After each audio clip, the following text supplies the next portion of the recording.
Medical থেকে ফেরত মানুষকে নষ্ট করে রাখছে আল্লাহ সুবহানাহু ওয়া তাআলা এই পবিত্র কোরআনের আয়াত দিয়ে এই পানি পড়িয়ে দিয়েছে, আল্লাহর রহমতে সুস্থ। আসসালামু আলাইকুম ওয়া রাহমাতুল্লাহি ওয়া বারাকাতুহু। এই ইন্দ্রাটা আমার বাপ দাদার আমলের। আমরা ইন্দ্রাটা এত সুন্দরভাবে সংস্কার করছি, আর পানিটা এত ঠান্ডা, ফ্রিজের পানির মতো।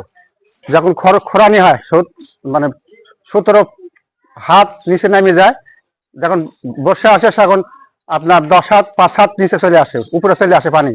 খাদ্যে এত সুস্বাদু, গোটা গ্রামের মানুষ এই চৈত বৈশাখ মাসে এখন পানি সবাই খাবে।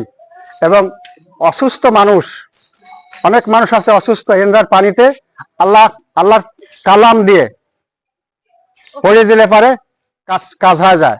কত মানুষের অসুস্থ কাজ এই ইন্দ্রাতে এসে ফেলে, ফেলা আল্লাহ পাক তার উসিলায় মাফ করে।